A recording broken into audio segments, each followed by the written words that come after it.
Hey doing everybody, ABC Action News Chief Meteorologist Dennis Phillips. Want to give you an update on our tropical storm. We have hurricane warnings in effect for the Bay Area. We have storm surge warnings for the Bay Area. You probably got the alerts, kind of freaked out a lot of folks. But here's the bottom line. The modeling over the last 6 hours have not only stabilized, they've shifted a little bit back toward the west. The 11 a.m. hurricane advisory from the NHC moved the track a little bit more to the west. Now, my take is you never get too low with the lows, you never get too high with the highs, you stay right around the middle. That kind of keeps you even keeled because these storms go through back and forth stretches and sometimes it can pull your hair out, right? But at this point, what we're most concerned about is avoiding that last minute hook to the right that can change a track dramatically. It happened with Charlie. A big one with Charlie. Back in 2004, that storm was headed right for the Bay Area. Every model had that storm moving into the Bay Area 6 hours before landfall. And then all of a sudden it hooked to the right. Nobody saw it coming. None of us did. And it went into Punta Gorda. So that's obviously our biggest concern here, where you see a track that looks pretty solid, and then in the last minute it hooks to the right. Here's why I think that's a little less likely this go around. The conditions are very different, and we are looking at models trending in the opposite direction. We always use the expression, the trend is your friend. Hurricane Center will never do big, huge jumps back and forth because they know it'll be like everybody will be thinking one way, then 6 hours later the other way, and it drives people crazy. So they take baby steps. They took the first baby step at 11 a.m. with a slight move to the west. 5 o'clock today, I would not be surprised if they take a little bit more of a baby step to the west. We're trending to the west. So if you're watching in the Panhandle, it's a bigger threat for you because it will have longer time to stay over the warm waters of the Gulf and potentially get stronger. So we are looking at a major hurricane landfall somewhere in the Big Bend west toward the Panhandle. Again, you don't get too high, you don't get too low. Could it still turn? It could.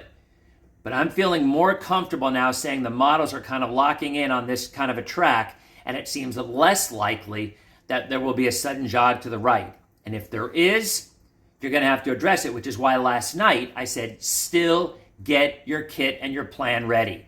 If you live along the coast and you're worried about water, it's hide from the wind, run from the water.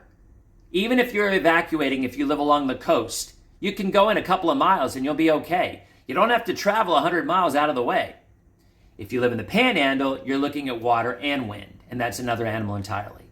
So again, latest advisory, the track shifted a little bit to the west. Here's the timing. Tropical storm force winds arrive Tuesday afternoon and Tuesday evening.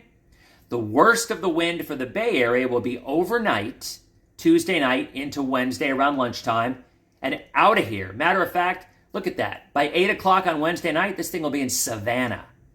So it's going to be accelerating, moving faster, getting out of here faster, but it's also picking up its forward speed so it gets in a little bit sooner.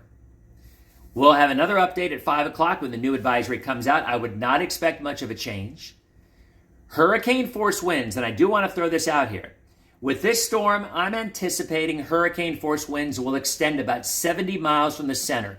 That isn't set in stone, but a storm that's this size, it's usually about right. Okay? So if this storm is passing west of the Bay Area and it's 80 or 90 miles offshore, it's a close call, but those sustained hurricane winds should stay just offshore. If there's a motion 30 miles to the east, then maybe the coast gets skimmed by it. Now we'll have gusts that will be over hurricane force, 75, 85. Want a comparison? Who was here for Irma? I think Irma, very comparable wind-wise, is what we're going to have with Idalia. If there's a dramatic change to the right, we'll be here for you. That is not our forecast right now. So I'm not even going to talk about what ifs because what's the point? Let's go with what we know, what we're forecasting, which is track that you see right above me, maybe shifting a little more to the west. Landfall Wednesday morning, somewhere around Dixie County, maybe a little bit more to the west. And we'll see how it plays out. Again, thanks for tuning in. We'll be updating 24/7, and as we get new advisories, we'll continue to update right here. Be safe, everyone.